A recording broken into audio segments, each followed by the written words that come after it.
1943, the bombing offensive against Germany by both the American and the British Air Forces did really begin to accelerate. There began really a long campaign against Germany's major industrial cities, Berlin included, of course, which was very heavily struck. And this destruction was monumental. It was like nothing they'd seen before. Much of Europe lay in ruins. Warsaw, London and Berlin had been devastated in the titanic struggle against Hitler's Third Reich.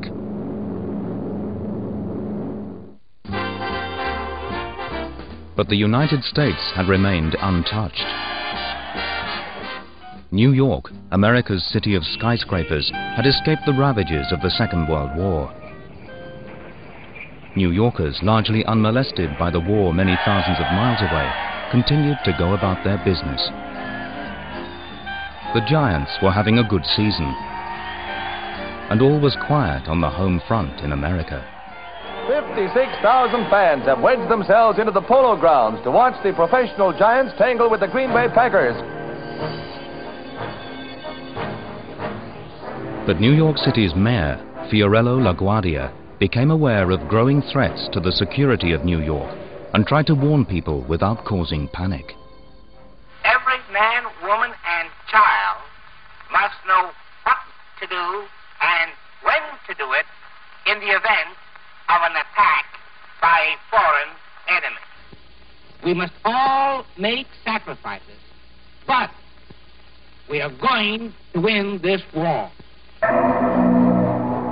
The Nazi High Command believed that America was unprepared for air attacks against its civilian population. A massive strike on New York could be a way of knocking them out of the war.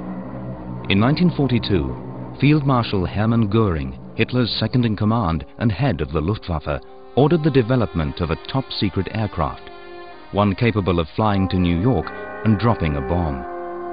The plan, codenamed Project 1061, was headed by the famous aircraft manufacturer and personal friend of Hitler's, Willy Messerschmitt. Messerschmitt had come up with a plan to build an aircraft that he hoped could reach the continental United States.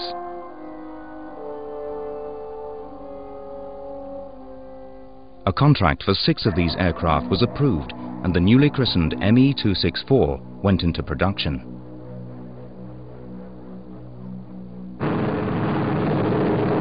But by the beginning of 1943, the Allied bombing offensive was in full swing. Once the Americans had joined the campaign, they were absolutely clear that the only way to achieve air superiority over Germany was to actually attack the Luftwaffe itself and the Luftwaffe industries. From 1943 onwards, the German aircraft industry was very heavily and destructively hit. By chance, during one such raid, almost 300 bombers targeted Germany's Lechfeld aerodrome, home of the Messerschmitt's Me-264.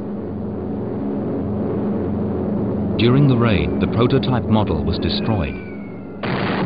Germany's first attempt at a transatlantic bomber lay in ruins. For the moment, America was safe.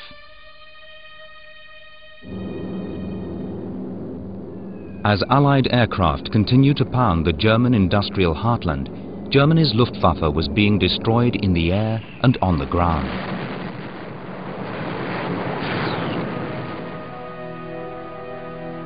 Göring's Luftwaffe was now almost a spent force. By 1943, there's no doubt that Hermann Göring, who'd been one of the favourites of the party and the kind of star in the early stages of the war, had really begun to lose his influence with Hitler. Increasingly out of favour, Göring was fighting losing battles against the Allies, a growing number of political rivals, and a strong dependency on morphine. Hermann Göring slipped deeper and deeper into his morphine addiction. The activities of his Luftwaffe were being taken care of by a group of senior officers who called themselves the Club. The leader of this club was a highly intelligent, highly decorated, very daring officer by the name of Oberst Siegfried Knemeyer. Plans to build an aircraft capable of bombing the United States now came under the direct control of Knemeyer. he knew that time was running out for the German military and sought out wonder weapons that could turn the tide of war. Another milestone in the United Nations march to victory was reached when the British Army rolled into Belgium. The liberation of this nation broke the shackles that enslaved the Belgian people during 4 years. Adolf Hitler wanted to fight on and enthusiastically ordered the launch of V-1 rockets against England.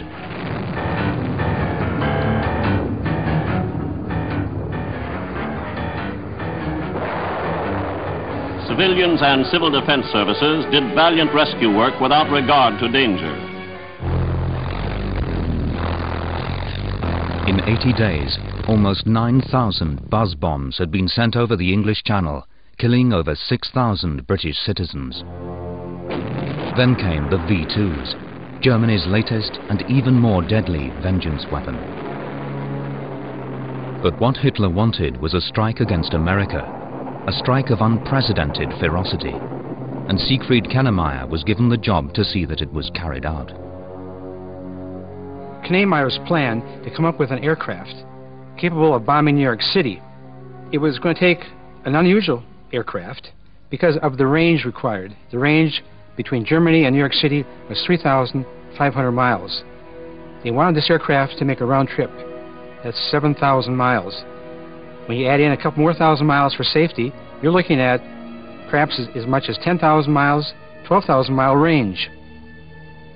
Knemeyer looked at the existing aircraft manufacturers in Germany at the time, Ernst Heinkel, William Messerschmitt, Focke-Wulf, Dornier, and brought them into a conference.